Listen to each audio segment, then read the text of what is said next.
Je vais déjà rapidement présenter le Mouvement européen France, donc, qui est une association transpartisane qui existe depuis plus de 70 ans en France et qui repose sur trois piliers qui vont bien avec la thématique que l'on aborde aujourd'hui: la pédagogie, l'information pour que chaque citoyen ait les clés de compréhension de l'Union européenne, le débat pour que chacun puisse se faire sa propre opinion sur les politiques européennes, et construire l'Europe, donc des propositions pour s'investir dans la construction européenne.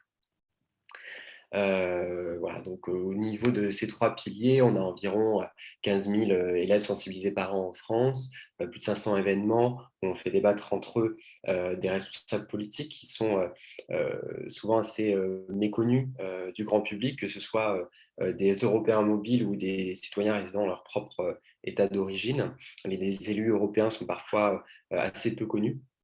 Et ensuite, on implique les citoyens européens voilà, dans des propositions pour améliorer l'Union européenne. Et en ce moment, notamment, mais je ne l'ai pas mis à jour, sur la conférence sur l'avenir de l'Europe qui se lance officiellement le 9 mai, mais dont la plateforme de la Commission européenne a été lancée le 19 avril dernier. Et donc, le mouvement européen est présent dans une trentaine de pays en Europe, donc plus largement que l'Union européenne. Et ils ont chacun des branches locales pour être au plus proche des citoyens, ce qui nous permet voilà, d'agir sur ces trois piliers au plus proche des citoyens. Et on a également des associations qui sont membres de notre structure, telles que notre branche jeune, les Jeunes Européens, dont je vais parler tout à l'heure, et l'association ALDA. Donc, on a divers outils pédagogiques que vous pourrez retrouver sur notre site internet si vous le souhaitez, notamment sur les droits des citoyens européens.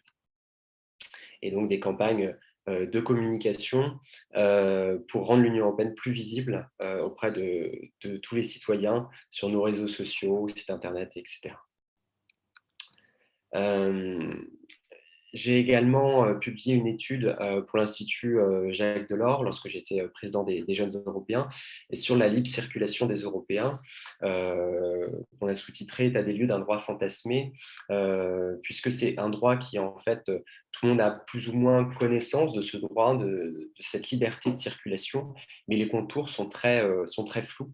On en saisit assez mal les tenants et les aboutissants. Par exemple, il y a trois phases. Une phase très permissive sur les 3 premiers mois où les citoyens européens peuvent circuler librement sans contrainte particulière, si ce n'est d'avoir un document d'identité pour prouver qu'ils sont bien des citoyens européens. Et ensuite, entre 3 mois et 5 ans, il y a des conditions pour pouvoir rester dans le pays.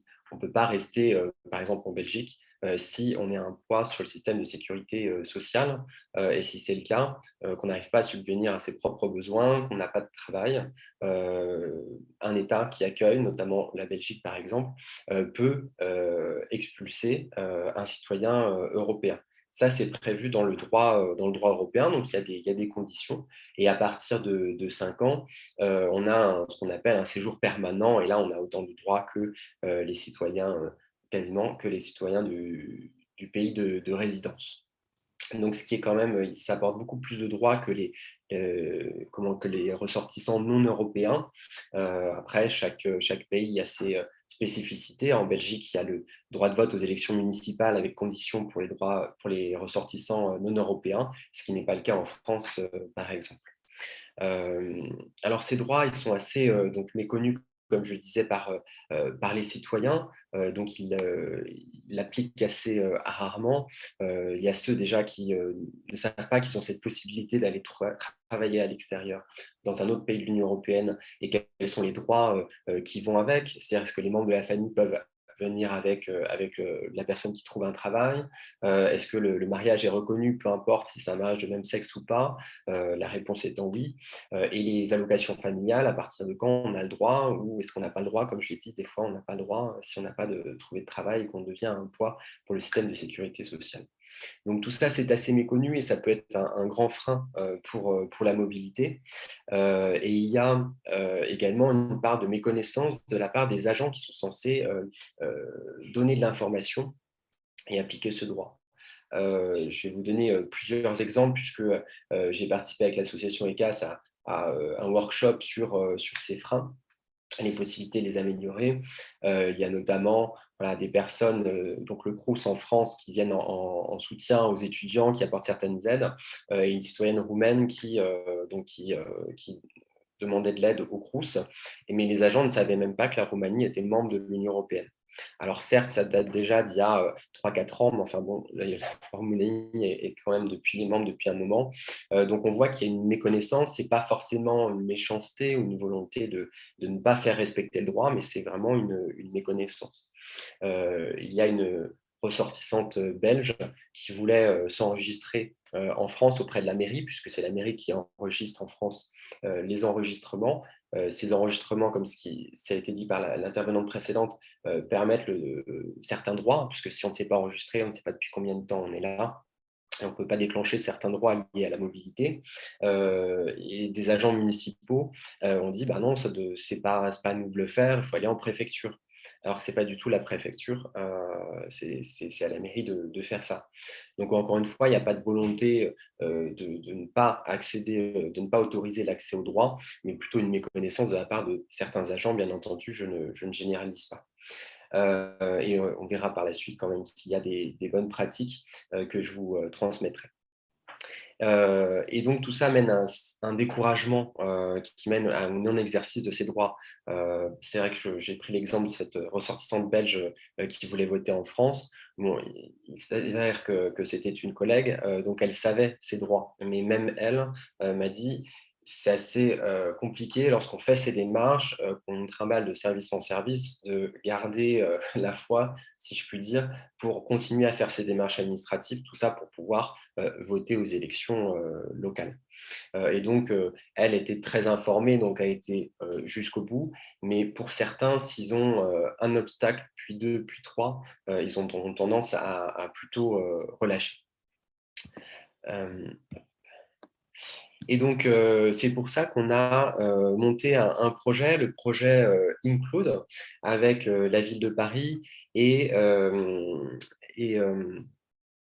et j'ai oublié le Forum civique européen, pardon. Et plus exactement, quand je dis nous, c'est les jeunes européens en France, notre branche jeune. Donc ce projet visait à une coopération entre d'une part une collectivité locale et d'autre part la société civile pour que chacun puisse apporter ses atouts puisqu'on n'a pas forcément les mêmes atouts. Forcément, pour une municipalité, il y a une force de frappe importante au niveau de la communication. Et puis pour les associations, il y a aussi l'atout de l'interaction avec le public, avec des méthodes d'éducation populaire qui ont été utilisées dans le cadre de ce projet. Donc les jeunes Européens ont rédigé des fiches, comme vous voyez en haut à gauche, sur des choses très pratiques, notamment là, par exemple, sur la famille et le fait que la famille a des droits lorsqu'elle accompagne un travailleur ou une travailleuse européenne dans un autre pays européen que le sien. C'est des questions très pratico-pratiques, mais c'est vrai qu'il y a des choses comme l'accès à la crèche ou à des aides sociales, à des personnes qui ne travaillent pas, mais qui accompagnent un Européen qui travaille dans un autre État membre. Voilà, c'est des questions qu'on peut se poser, qui peuvent paraître assez complexes. Et donc, il y a déjà ces informations, mais les citoyens, parfois, n'ont pas accès facilement à cette information. Et donc, on a développé tout un tas toute une série de fiches de ce type. On a aussi développé comme je disais, des activités avec des méthodes d'éducation populaire, donc des débats, des jeux, des interventions, y compris par exemple à Paris-Plage en été, pour aborder l'Union européenne de manière ludique, puisque certes, certains citoyens européens sont en recherche d'informations, mais de là à assister à une conférence de 2-3 heures, ce n'est pas forcément évident. Et donc, si c'est sur des temps plutôt de loisirs, notamment parfois axés sur les jeunes, mais les parents y participent également, c'est plus simple d'avoir accès à cette information. Sachant que certains ne savent même pas que certains droits existent, donc ne vont pas forcément chercher l'information s'ils ne sont pas au courant de l'existence de ces droits. Donc c'est une manière aussi d'aller vers eux plutôt que d'essayer de les attirer vers nous, puisque c'est un peu plus difficile et on perd plus de monde au passage. La ville de Paris a aussi développé le Conseil parisien des Européens pour inclure les ressortissants européens dans la vie de la cité. Là-dessus, je ne vais pas m'étendre parce qu'il me semble qu'il y a déjà un intervenant qui a dû bien faire le tour de la question, mais il y a de cette manière un moyen d'avoir un lien avec les ressortissants européens au-delà des moments électoraux qui, par exemple, ne sont pas censés être tous les ans.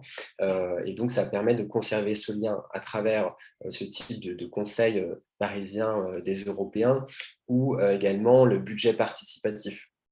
Il y a de plus en plus de villes en Europe qui développent le budget participatif. C'est ouvert donc, aux citoyens nationaux dans la commune, mais c'est aussi généralement ouvert aux ressortissants européens de ces communes. Et ils ont autant leur mot à dire que les non-européens, enfin que ceux qui sont dans leur propre pays. Euh, et maintenant, je vais un peu plus aller vers la sensibilisation donc des agents. Je mets agent en termes très larges, puisque ça dépend d'un État membre à l'autre. On a eu constaté des applications différentes du droit d'un pays à l'autre. Alors, je vous rassure, c'est pas illégal. C'est au contraire quelque chose de plutôt bénéfique. Le droit européen est un cadre dans ce cas-là, et il est appliqué en fonction des spécificités de chacun. Par exemple, en Belgique, à Bruxelles, lorsque si moi je venais habiter et que je veux m'enregistrer, il y a un agent de police qui vient pour vérifier si je réside bien dans le lieu où où j'ai notifié que je résidais, sans que je sois prévenu à l'avance pour voir si, bien sûr, je suis bien là. C'est quelque chose qui n'existe pas du tout en France, par exemple. Donc ça dépend voilà, des traditions et des cultures des pays. Et donc ça apporte un peu une complexité pour les ressortissants européens qui ne connaissent pas forcément ça. Et puis, il faut bien dialoguer entre les agents d'une part et les ressortissants d'autre part pour expliquer ce genre de choses, puisque j'ai l'exemple d'une amie qui travaille en Belgique, mais qui a eu l'habitude d'habiter dans différents pays. Et donc, c'est quelque chose qui peut paraître un peu particulier d'avoir la visite d'un agent de police. Juste pour prouver qu'on habite bien là où on a dit qu'on habitait, alors que ce n'est pas nécessaire dans d'autres pays européens. Euh, et il y a des spécificités aussi. Pareil, cette femme elle réside en Belgique, pardon, mais travaille en France puisqu'elle est en freelance, donc elle voyage beaucoup et donc elle paye ses impôts en France. Et donc là, il peut y avoir un peu des complexités au niveau administratif, puisque là, il faut aussi que les agents parlent du côté belge et du côté où sont payés les impôts, donc là en l'occurrence en France. Et donc il y a besoin d'une bonne communication entre tous ces rouages et surtout de l'écoute, puisque voilà, il y a des applications différentes d'un pays à l'autre. Je vous ai expliqué un petit peu, bon, j'avais un peu anticipé sur l'histoire du Crous en France pour les aides aux étudiants. Il y a des agents qui sont non formés. Donc, je n'ai pas rencontré, en tout cas, ceux que j'ai interrogés n'ont pas rencontré de volonté vraiment de nuire à l'accès au droit, mais c'était plutôt une non-connaissance de ce droit européen, que ce soit parfois des agents en mairie, au Crous, à la caisse d'allocation familiale ou autre. Et c'est vrai que lorsqu'on se penche sur ces droits, comme je vous l'ai dit, il y a plusieurs phases. Lorsque les 3 premiers mois, on n'a pas accès à tous ces droits, on a accès à la liberté de circulation, mais pas aux allocations familiales ou aux différentes aides. Et à partir d'un moment, bien sûr, c'est plus flexible, on a des droits, mais toujours sous condition, lorsque c'est entre 3 mois et 5 ans, et après 5 ans, il y a beaucoup plus de flexibilité. Et donc tout ça n'est pas forcément bien connu par tous, ni par les citoyens, ni par forcément les agents qui appliquent, surtout dans des villes où il n'y a pas énormément de ressortissants européens enfin de citoyens européens mobiles, qui vont utiliser ce droit. Donc si les agents sont peu confrontés à cette situation, forcément, c'est plus difficile pour eux d'être au courant. Et donc des citoyens souvent qui abandonnent face à ces difficultés lorsqu'ils se trouvent confrontés. Heureusement, il y a des bonnes pratiques et des choses qui ont évolué. Notamment, j'ai l'exemple de la ville de Vincennes en région parisienne qui a formé des agents municipaux pour être un peu le guichet unique. Ils accueillent le public et même s'ils n'ont pas les réponses à tout, ils sont censés pouvoir répondre sur les bases et ensuite rediriger vers les bons services. Ça paraît de bon sens, mais ce n'est pas le cas partout. Et c'est vrai qu'on ne peut pas former tous les agents municipaux ou autres à tous les droits européens et autres. Ça fait beaucoup trop. Par contre, un guichet unique et redirigé vers les bonnes personnes, ça paraît essentiel et ça évite que les citoyens soient trimballés d'un service administratif à l'autre.